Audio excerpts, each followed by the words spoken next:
굉장히 좋습니다. 밤늦다고 하지만 새벽이 이른 거지요. 2014년 이러한 새로운 한 해 여러분과 함께 이렇게 교회 안에서 시작하게 된 것을 너무 감사드립니다. 며칠 전 제가 저희 아들과 같이 아들의 산수 숙제를 같이 도와줬던 일이 있었습니다. 늘 그렇지만 제가 이게 숙제를 하기 전에 우아하게 아들과 숙제를 같이 하는 것을 꿈꿔봅니다. 저는 제 할 일을 하고 책을 읽고 제 아들은 자기 숙제를 하고, 모르는 거 있으면 저희 아들이 굉장히 폴라이트하게 저에게 물어보고 저는 그 아이에게 이건 이렇게 되는 것이라 그러면서 가르쳐 주고 싶은 그러한 환상 속에 시작을 했습니다. 아주 우아하게 시간을 같이, 저녁 시간을 엄마가 없는 시간에 아버지와 아들만의 시간을 가지고 싶었습니다.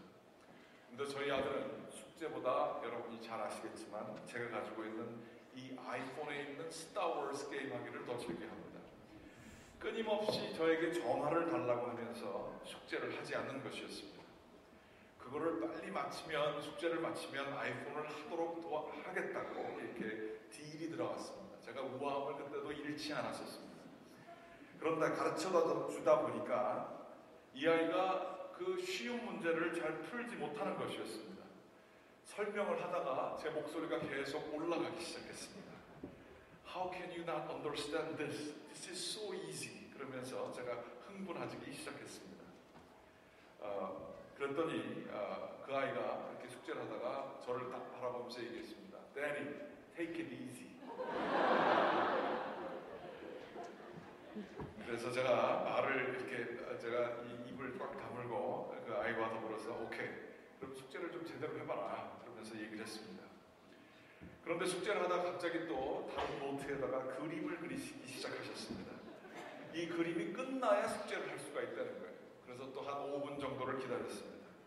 그 그림을 끝나고 숙제에 돌아오지 않고 또 다른 일을 하길래 드디어 이제 제가 소리를 치기 시작했습니다. 준영아! 그러면서 혼내면서 숙제해야지! 그러면서 제 목소리가 올라왔습니다. 숙제를 해야 되는데 또 다른 짓을 하고 연필 가지고 장난을 하고, 왜 누나의 숙제에 자기가 그렇게 관심이 많은지 누나에게 참견을 했습니다. 그래가지고 제가 또 혼을 내서 다시 get back to your homework 그러면서 막 혼을 내면서 같이 숙제를 했습니다. 한 30분 지났는데 온갖 스트레스가 저에게 밀려오기 시작했습니다. 그러다가 꼭 숙제하다가 또 이 화장실을 또 한 번 더 들려주셔야 됩니다. 숙제하다가 또 화장실 가서 또 한참 있다가 나오는 거예요. 숙제 하나를 시키는데 산수 6페이지를 하는데 거의 1시간이 걸렸고 정말 어떻게 되는 줄 알았습니다.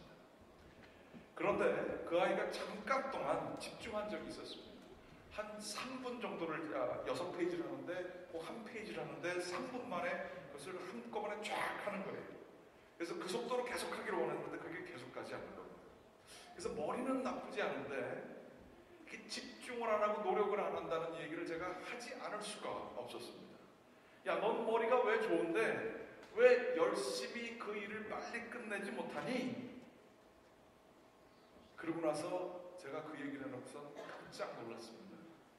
그 얘기는 제가 자라나면서 저희 어머니에게 평생 듣던 그 목소리였었습니다. 머리는 좋은 것 같은데 왜 노력을 하지 않니? 그 얘기를 제가 제 아들에게 하고 있었습니다. 역사는 반복되는 것 같습니다. 우리 인간은 지독하게 자기 중심적입니다. 자기 중심적이어서 객관적인 과거마저도 우리식으로 변형하여 왜곡시켜 생각합니다. 저는 이 아이에게 어떻게 이 쉬운 거를 이해를 못하니, 왜 집중을 하지 못하니, 왜 끝내지 못하니 라고 하며 저는 예전에는 다 잘했던 사람처럼 생각을 하고 있었던 것입니다. 인간은 자기를 미화시키고 특별히 과거에 있었던 모든 사건들을 자기가 원하는 대로 바꾸어서 자기의 현재를 합리화시키는데 누가 가르쳐주지 않아도 그 일들을 너무 잘합니다. 똑같은 사건이 일어났고 똑같은 상황에서 똑같은 이야기를 들었지만 자기 중심적인 것으로 모든 객관적인 것을 언제든지 변화시킬 수 있는 게 인간의 이기적인 모습이요, 인간의 죄성이 거기에 담겨져 있는 것입니다. 특별히 현재의 우리의 삶이 힘들고 어려우면 더더군다나 더 과거를 자꾸 미화하고 아름답게 만들려고 하는 것입니다.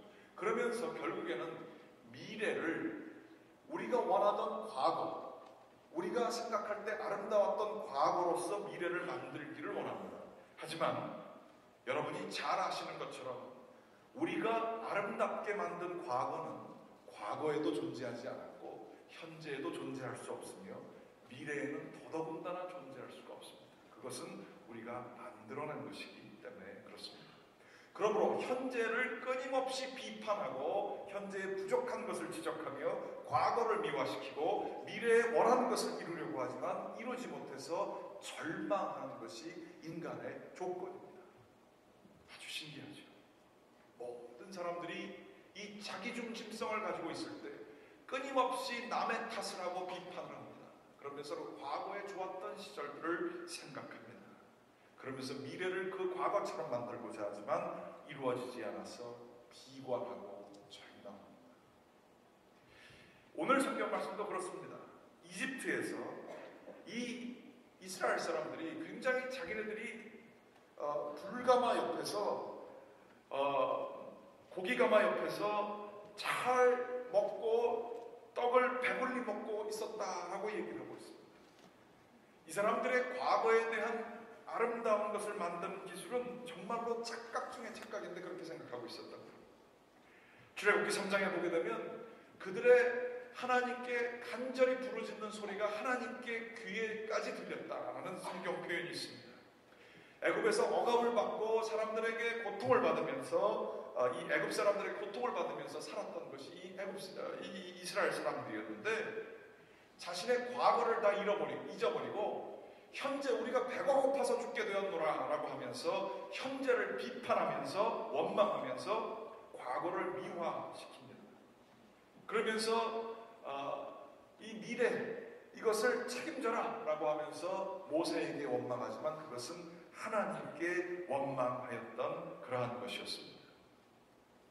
하나님은 이 이스라엘 백성의 그 자기중심성, 과거와 현재와 미래를 다 자기 것으로 해석을 해서 자기 원하는 대로 하려고 하는 이 욕심, 이것을 다 아셨고 하나님께서는 이들을 혼내주실 수 있는 힘이 있으셨습니다. 왜냐하면 하나님께서 이들에게 좋은 것을 베풀어 주시고 능력이 있으신 하나님이시기 때문에 괘씸해서 혼내실 수 있는 권한이 있으셨어요. 하지만 하나님은 그들을 혼내시지 않습니다. 그들에게 오히려 하나님은 약속을 하시기를 해 질 때에는 고기를 먹고 메추라기 고기가 하늘에서 떨어졌죠. 아침에는 만나라고 하는 떡으로 배가 부를 것이다 약속을 해주시고 이 모든 축복을 주게 될 때에 너희가 내가 하나님 여호와인 줄을 알게 되리라 라고 오늘 말씀에 해주고 계시는 것입니다. 하나님은 우리의 삶 속에 은혜를 내려주심으로 말미암아 과거를 미화시키고 현재를 평가절하하고 미래를 낭비하는 저희들을 변화시켜 주십니다. 은혜를 받게 되면 우리의 자기중심성이 변화되게 되어 현재가 어렵다 할지라도 감사할 수 있으며 과거에 우리의 잘못됐고 죄악된 면들을 새롭게 발견하면서 내가 얼마나 이기적이었고 자기중심적이어서 바로 가까이 있는 사람들을 해치면서 살아왔는지를 깨닫게 해주십니다. 예전에는 전혀 발견하지 못했던 자기의 부족했던 과거의 모습을 발견하게 해주십니다. 그리고 미래를 하나님의 은혜 가운데에서 기대하면서 살게끔 하시는 것이 하나님의 만나 은혜의 비결인 것입니다. 그러면 이 은혜 가운데 우리가 어떻게 살 수 있을까요? 어떻게 하면 만나를 받아서 과거를 미화시키고 현재를 비판하는 우리들의 모습으로부터 자유하게 될 수 있을까요? 제가 여러 번 나는 예우하지만 제가 예전에 전도사 생활을 했었습니다. 중고등부 전도사 생활을 하면서 신학생이었는데 휴일이어서 이제 주일날 다 끝나고 집에 가고 싶었는데 거기에 교육 목사님, 부목사님께서 다 같이 기도회 하러 가야 된다는 것입니다. 이리저리 피하려고 했는데 못 피했습니다. 너무 피곤한데 교사들에게 아유 부목사님이 그냥 기도하러 가자니까 어쩔 수 없지 않습니까? 같이 기도하러 갑시다. 그러면서 억지로 기도회를 갔습니다. 그러면서 부목사님을 얼마나 원망했는지 모릅니다. 꼭 기도회를 이렇게 모여서 해야 되나? 힘든데 나중에 하면 되지. 그러면서 부목사님을 굉장히 원망했습니다. 비판했습니다. 뭐 기도를 안 해서 우리가 뭐 이런 거야? 라고 하면서 오히려 그 시간에 더 좋은 계획을 세우면 좋지 않겠는가? 뭐 이런 식의 마음도 들었었습니다. 그런데 기도를 하다가 하나님을 만났습니다. 은혜를 경험했습니다. 기도하다가 괜히 막 눈물이 나오는 거예요. 성령님이 함께 하시는 거예요. 그러면서 제일 먼저 하나님을 만나게 되니까 느끼는 것이 제 교만을 발견하게 됐어요. 내가 참 교만했구나. 내 중심으로만 생각했었구나. 하나님이 나를 발견하게 해주셨습니다. 동시에 육신적인 피곤함이 완전히 사라지게 되었습니다. 기쁨이 있었습니다. 그런데 그 기쁨이 참 신기해서 육신적인 피곤함도 있게 해줄 뿐만 아니라 사람들을 만났을 때 사랑스러워 보였습니다. 그들을 섬기고 싶었습니다. 그런데 저만 그런 것이 아니었습니다. 사람들이 서로 음식을 나누고 피곤한 주일이 다 끝난 그 밤늦은 시간인데도 서로가 섬기려고 하고 나눠주려고 하는 자세를 볼 수가 있었습니다. 힘들고 지친 가운데서도 이러한 새로움이 나타날 수 있었던 것은 왜일까요? 그것은 바로 하나님을 만났기 때문에 그렇습니다. 우리가 회개하였을 때에 하나님께서 또한 찾아오셨기 때문에 그렇습니다. 한희철이라는 목사님이 이러한 시를 쓰셨습니다. 자신이라는 감옥. 경험의 한계가 믿음의 한계일 때가 있고 성격의 한계가 믿음의 한계일 때가 있습니다. 우리를 불쌍히 여기소서. 자신이라는 감옥에 갇혀있는 우리를 꺼내주소서. 자기라고 하는 감옥에 갇혀서 끊임없이 자기의 시각만 가지고 모든 것을 비판하고 잊지도 않았던 과거를 아름답게 만드는 우리의 감옥, 그것으로부터 우리를 꺼내주시옵소서. 내 경험, 내 성격에 따라 믿음까지도 한계가 정해지게 되는 이 안타까운 현실에서 하나님 저를 좀 빼주시옵소서. 은혜를 퍼부어 주시사 내 지경을 넓혀주시옵소서. 내가 자신이라는 감옥에서 나오게 도와주시옵소서. 제가 좋아하는 그 동화 중에 꽃들에게 희망이라고 하는 동화가 있습니다. 나비가 되고 있는 그러한 그 벌레가 하나 있었습니다. 그 꽃이 안에서 나비가 되고 있는 그 벌레에게 기어다니는 그 애벌레가 물어봤습니다. 지금 뭐하고 계시는 거예요? 나는 나비가 되려고 한단다. 나비가 뭐죠? 나비에 대해서 설명해 주었습니다. 그래서 이 애벌레가 그 코쿤이라고 그러죠. 그 꽃이 안에 들어가 있는 그 벌레에게 물어봤습니다. 어떻게 하면 나비가 될 수 있지요? 그랬을 때 얘기했습니다. 그 벌레가 얘기하기를 날개를 간절히 원해야 해. 하나의 애벌레로 사는 것을 기꺼이 포기할 만큼 간절하게 날기를 원해야 해. 겉모습은 죽은 듯이 보여도 참모습은 여전히 살아있다. 회개란 뭘까요? 회개는 나비가 되기 위해서 자신의 겉모습을 버리기를 기꺼이 해서 정말로 참모습을 얻기까지 자신을 내어버리는 일입니다. 하나님 앞에서 나 자신을 회개하고 내가 이제껏 살아왔던 그 모든 것들을 다 내어놓게 되게 될 때에 하나님은 그때에 저희를 만나주시고 회개하는 심령의 성령을 주시는 것입니다.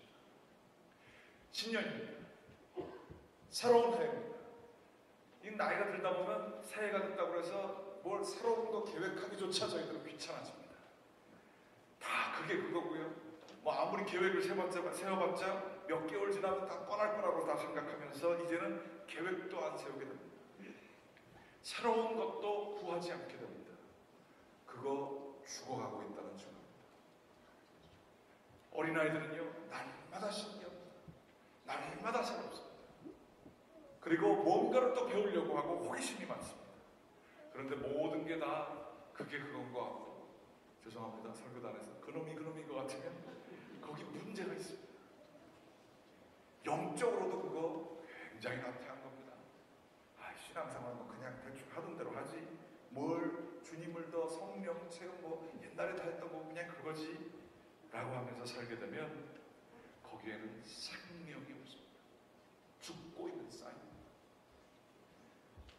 몸은 후패하여도 나의 속사람은 날마다 새로워지리라 라고 얘기하신 바울 선생님의 말씀처럼 우리는 새해를 맞이하면서 영적으로 주님께서 주시는 새로움을 간구해야 할 것입니다. 그렇게 하기 위해서 끊임없이 우리는 우리의 모습과 기득권을 내버리더라도 주님이 저희를 만져주시도록 간절히 희망하게 될 때에 우리의 기도가 들어지게 될 것입니다. 괜히 과거에 좋았던 시절만 생각하며 잊지도 않았던 과거를 희망하는 것과 현재에 있는 아름다운 것, 좋은 것들이 마음에 많음에도 불구하고 끊임없이 현재를 비판하려는 자세는 영적으로 구태의연한 자세인 것입니다. 하나님께서 은혜를 내려주시고 우리가 회개를 하게 될 때에 우리는 새로운 것을 바라볼 수가 있는 것입니다. 김지철 목사님이라고 쓰신 시를 읽겠습니다. 새롭게 하소서. 새로움의 주님, 나의 사고와 행동 양식과 삶 전체가 새롭게 되기를 원하나이다. 그러나 나 자신의 것과 세상의 것으로 나 자신과 우리를 새롭게 해보려는 어리석음을 범하지 않게 하소서. 오직 새로움의 주인이신 창조주 당신을 덧입음으로써 새롭게 되게 하소서. 아멘. 다 같이 기도하시겠습니다. 아버지 하나님, 간절히